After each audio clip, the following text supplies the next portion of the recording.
All right, let's take a look at the Snow family in AWS. So if we type in Snow up here and we click into AWS Snow family, this is where we can probably order ourselves a device. Might not be able to order them. At least when I originally looked at this, like way back in the day, it wasn't available in Canada. So I'm kind of curious to see what there is. But the idea is that you're going to go here and order, and you have some options. So you can import into S3 or export from S3. And then down below we have local compute storage. So perform local compute and storage workloads without transferring data. You can order multiple devices and clusters for increased durability and storage capacity. So it sounds like you're not transferring data. You're just using it locally on it's like basically renting temporary computers, which is kind of interesting. I never saw that option before, but we're going to choose import into AWS S3, and we're just going to read through this stuff. And it's not my expectation that we're going to even be able to submit a job here, and you probably don't want to because it's going to cost money, but I just want to show you the process so we can see what there is here. So Snow Job Assistance. If you're new to Snow family, run a pilot of 1 to 2 devices, so batch files smaller than 1 megabyte, benchmark and optimize, deploy staging workstations, discover and remediate environmental issues early. Files and folders name must conform to Amazon S3. Prepare your AMI. Once the pilot is completed, confirm the number of Snow family devices that you can copy devices to simultaneously. Follow the best practices. Use the following resources to manage your Snow devices. So we have AWS Open Hub, and then there's the Edge Client, CLI. So Open Hub is a graphical user interface you can use to manage Snow devices. So that's kind of cool. And then we have the CLI, which I imagine is something that's very useful to use. So just close those off here, and then we have other things. So I'm going to say I acknowledge, I know what I'm doing, which I don't really, but that's okay. And then here we are going to enter in our address. So we say Andrew Brown, and I'm not going to enter this in for real, just whatever. So it'll be Toronto, Exam Pro, Canada. Oh, see, so there's the thing. You can only ship it to the US, and so that's as far as I can get. Okay.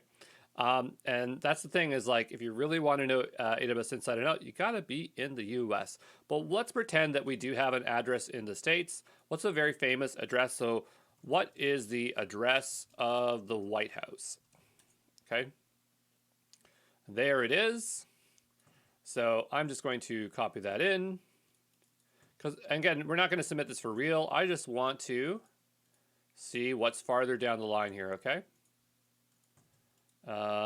What's NW? Is that the state? It's in Washington, right? Is this part of it? NW, Northwest? Is that a thing? I'm from Canada, so I couldn't tell you. So we'll go down here and we have Washington.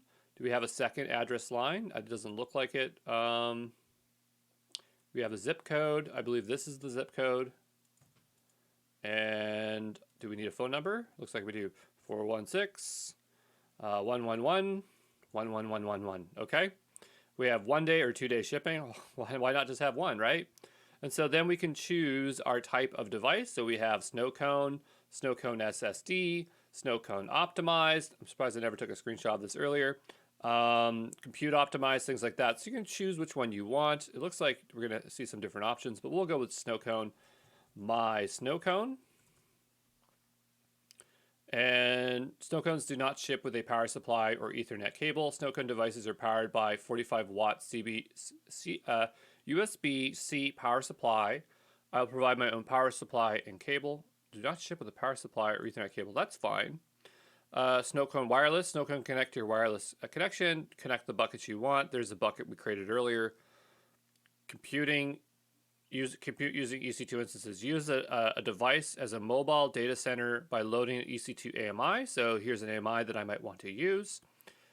AWS IoT Greengrass validated AMI. Not interested in remote device management. You can use Ops Hub or etc. to monitor, reboot your device. That's fine.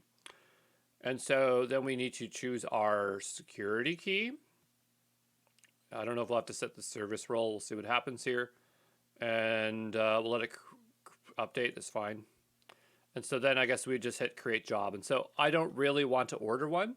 So I'm not going to hit that button. And also it's going to go to the White House and they're going to be like, Andrew Brown, why did you do that? So that's not something I feel like doing today, but at least that gives you an idea of that process there.